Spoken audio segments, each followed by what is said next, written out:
I have had an epiphany.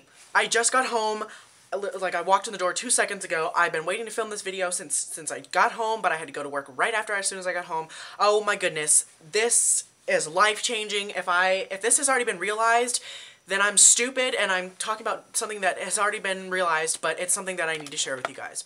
So, oxidation of foundation. We all know what it is. It's what happens when your foundation wears throughout the day and it gets a little darker because the oil in your skin, or so we say, the oil in your skin, causes it to be darker, causes it to get gross in your skin, right? It gets darker, looks orange, etc.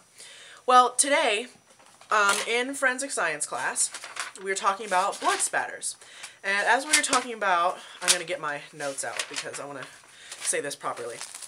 We were talking about blood composition, right? The makeup of blood. So something that, most of us probably know, you have iron in your blood, right? It's important that you have iron in your blood. And let's see, in the red blood cells, the iron gives blood a metallic taste, and it also is what helps transfer the oxygen, helps absorb the oxygen from, when it goes to the heart, to the rest of your body and your circulatory system, right? Well, when you think about iron, iron has a sort of like reddish kind of color when it rusts, correct?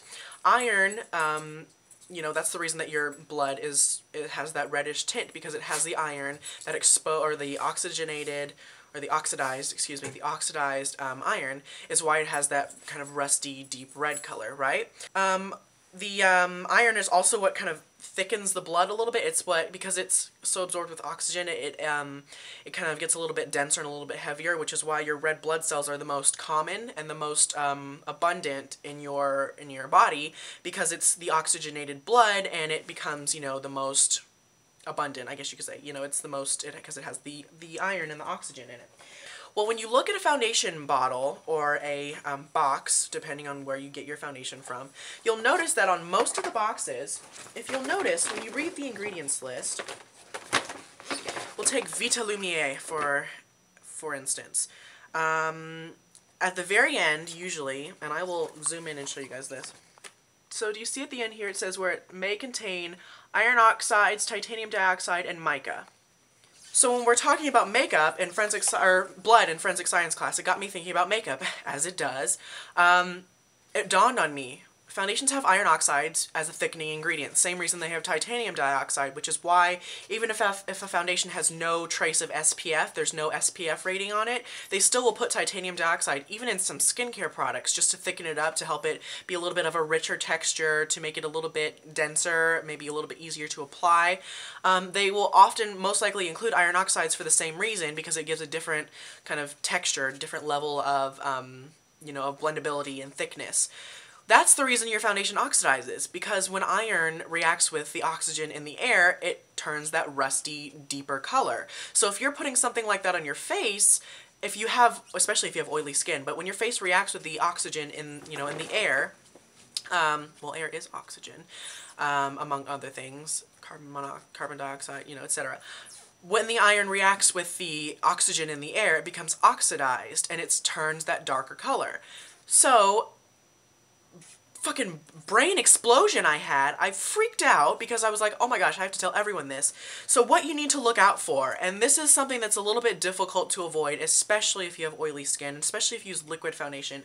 I'm even going to look in powder foundation box. Look in here. This is the reason I keep on my boxes, because I will always find a goddamn use for them. Mineralized Skin Finish Natural. Shit. Studio Fix. Here we go. Studio Fix. May contain... This has iron oxides in it. So, really, essentially, when it comes to foundations, it's going to be hard to avoid... Oh, things just went everywhere.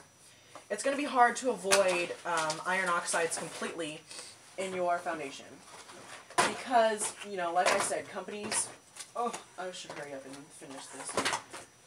Like I said, companies will include it in their foundations to give it a thickening agent. Same with titanium dioxide.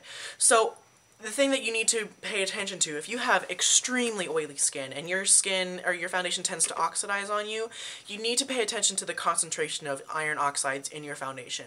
If iron oxide is at the very top of the list that says may contain, chances are it's going to be more prone to oxidation. If it's at the very, very end of the list, the very last ingredient, you probably don't have as much to worry about, especially, you know, if you have normal to dry skin, this shouldn't really be an issue. But oftentimes, I mean, no matter what type of skin you have, no matter what foundation, at the end of the day, it looks a little bit darker. So it also got me thinking, like, foundation is essentially blood. It has iron oxide for the same reason that blood does. You know, it's because it will react with oxygen, and it is a thickening agent, so kind of creepy. But I completely wanted to share with you guys that piece of information because I think it can be very helpful. Sorry I'm talking so fast. Companies are required to list their ingredients on their products. So if you look, even on drugstore foundations, if they don't come with a box, if you just usually peel back the label somewhere, they are required to list ingredients. So just pay attention to that, especially if you're someone who worries about the oxidation of your foundation. If you experience that on a regular basis and you're kind of sick of it, just pay attention to that. So just be aware. And I really hope this was helpful to some of you. I don't really suffer from oxidation of my foundation, but it could be valuable information to someone. So I really hope no one else has figured this out, because I kind of want to win a fucking Nobel Peace Prize or Prize for Science or a Pulitzer Prize or something. Peabody Award would be nice, but yeah, so I hope you guys found this helpful. I will upload normal videos from here on out. Let's hope. And I will talk to everybody later. Bye, guys!